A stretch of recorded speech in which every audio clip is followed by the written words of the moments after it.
আসসালামু আলাইকুম, শুভ সকাল। কেমন আছেন সবাই? আলহামদুলিল্লাহ আমি ভালোই আছি। কে কোথা থেকে আমার ভিডিওটা দেখতেছেন অবশ্যই জানাবেন। আর এই জায়গাটা আমার কাছে খুব ভাল লাগে। এই জায়গার পরিবেশটা মানে আমার কাছে খুব ভাল লাগে। মাঝে মাঝে মনে হয় যে এখানে একটা পুষ্করিণী। তো ওই যে কিছু ভাত ছিল আমার, তো আপনার ভাইয়ের জন্য ভাত ভাজতাছি। যেহেতু আমি বেশি একটা ভাত এখন আর খেতে পারি না, কম, তো ভাবলাম যে আপনার ভাইকে ভাত করা ভেজে দিই, নষ্ট না করে এই যে ভাইজাটাই যে আপনার ভাইকে দিই। তো এই যে ভাত দুগা ভাজতাছি। আর এই যে একটা পাতা দেখতাছেন দেই, এটা একটা পাতা, একটা পোলাওর ঘ্রাণ আসে এই পাতাটা দিলে, মানে পোলাওটার একটা ঘ্রাণ বাইরাইব, যে একটা ফ্লাউ ফ্লাউ ঘ্রাণ বাইরাই পাতাটা দিলে। তো এখন দুপুরের জন্য রান্নার প্রস্তুত করলাম।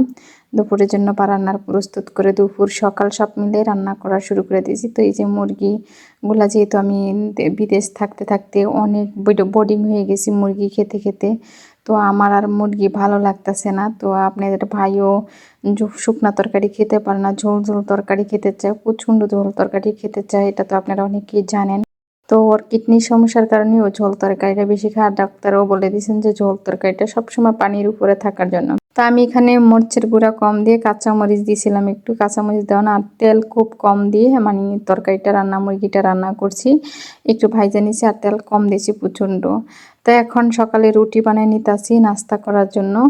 এখন নাস্তা করার জন্য রুটি বানাইছি, দুইজনে 7-8টা রুটি হলে হয়। এখন রান্না করা শেষ করে এখন আমার এই রুমে আমার কতগুলা পেঁয়াজ আছে, তো এই পেঁয়াজগুলাকে আর রসুনগুলাকে আমি একটু পরিষ্কার করব। তো দেখেন পিঁপড়া রসুনের মধ্যে কি পিঁপড়া একেবারে ডিম পাইরে রাখছে, প্রচুর ডিম পাইরে একবারে বলে রাখছে, আর রসুনগুলা নষ্ট হয়ে যাইতেছে। তো আমি এই রসুনগুলাকে ঝাইরা সুন্দর করে পরিষ্কার করছি।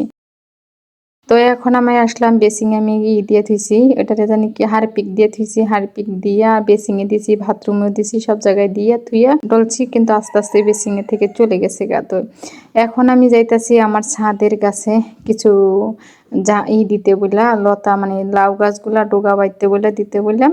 এখন আমি ছাদে যাইতাছি। তো আমার সাথে আজকে কি ঘটনাটা ঘটলো, আমি এই যে ছাদের এখানে উপরে সিঁড়ি সেখান থেকে পিছলা খাইয়া পইরা যাইতে লইছিলাম। পিছলা খাইয়া বলতে কি, আমি ওইখানে একটু ঝাড়ু টাড়ু দিই, প্রতিদিনই আমি সিঁড়িটা ঝাড়ু দিই। তো সিঁড়িটা ঝাড়ু দিতে যাই আর কি, আমি একবারে সিঁড়ির থেকে মানে পিছন দিকে তাকাই নিয়ে সামনের দিকে তাকাই, নিচের দিকে মানে আমি হঠাৎ করে এক পাও আমার নিচে নেমে গেছে, একটু নুক বেঁকা দেয় পড়ে গেছিল গা। তো আমি একবারে নিচের দিকে পইরা যাইতে লইছিলাম গা। তো পর আল্লাহ না করুক আমি দরজাটা মানে ছাদের যে দরজাটা এটা ধরছি, ধরার কারণে আমি আর পড়তে পারিনি, খুব খুট করে ধরছি, ধরে আর পড়িনি। আলহামদুলিল্লাহ আমাকে বাঁচাইছে, না হয়তো আমি পড়লে আমার মাথা ফেটে বা আমার যে কোনো কিছু হইতো। আল্লাহ আমারে বিপদ থেকে মুক্ত করলেন, আলহামদুলিল্লাহ আলহামদুলিল্লাহ।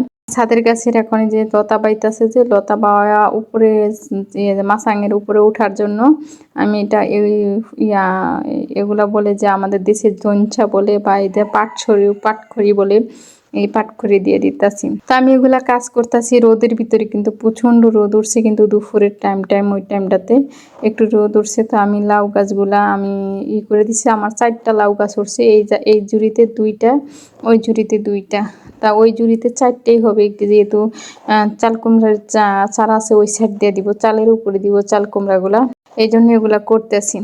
তো আরেকটা কিছু কথা বলতে মনটা চাইতেছে, যে এই কাজের ফাঁকে ফাঁকে আপনাদের সাথে একটু কিছু কথাও বলি, আর আপনাদের সাথে শেয়ারও করলাম যে আমি আমার কাজগুলা কি কাজ করি। একটা মানুষের কাছে সবসময় তার পছন্দের মানুষ হয়ে থাকতে পারবেন না, এটাই বাস্তব। সময়ের সাথে সাথে মানুষ বদলায়, মানুষের ভালো লাগা বদলায়, চিন্তা বদলায়, পছন্দের মানুষও বদলায়।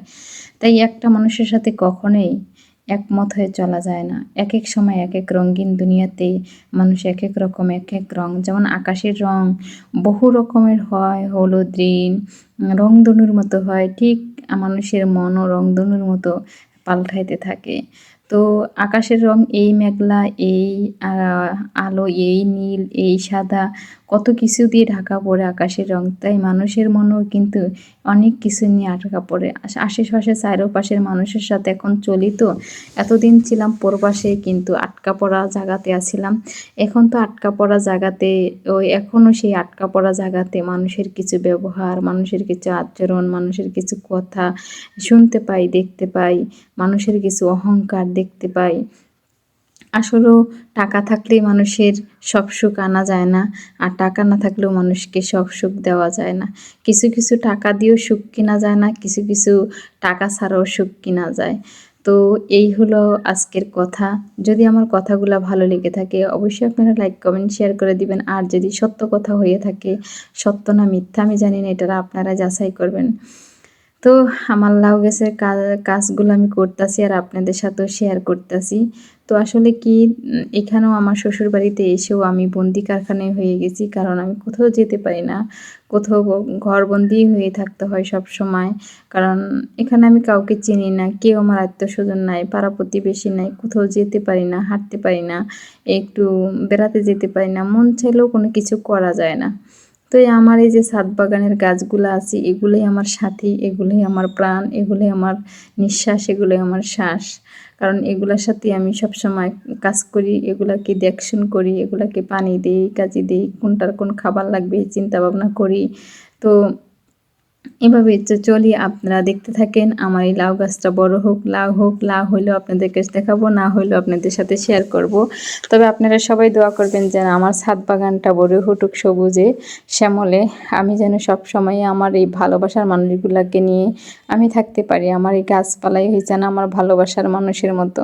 কারণ এদের সাথে কখনোই কথাও যদিও বলি, এরা কখনো কান ঘষাঘষি করবে না, একজনের পিছনে যে আরেকজন বলবে না।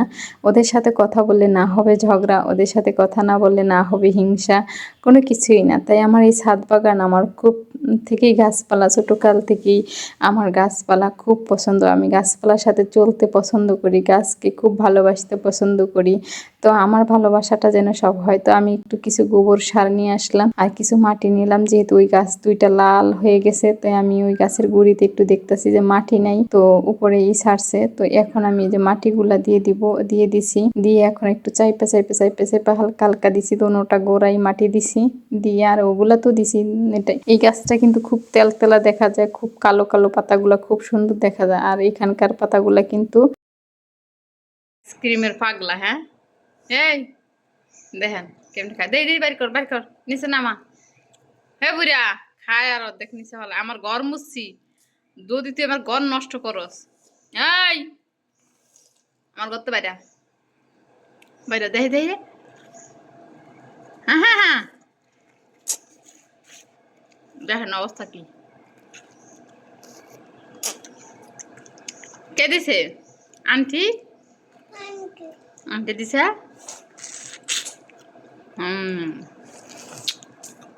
অবস্থা দেখেন মেঘের, কিন্তু বৃষ্টি হয় না, অবস্থা মেঘের।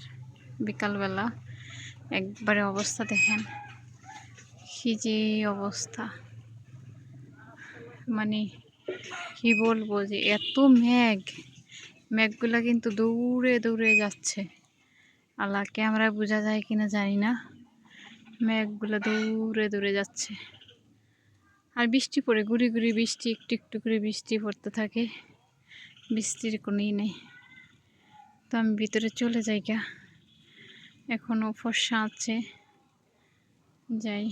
অন্ধকার হয়ে যাইতেছে, মনে হয় মাগরিবের আজান এখনই দিবে, কিন্তু আসলে মেঘে যাইতে রয়েছে। তো মাগরিবের আজানোর টাইম হয়ে গেছে, যাই হোক।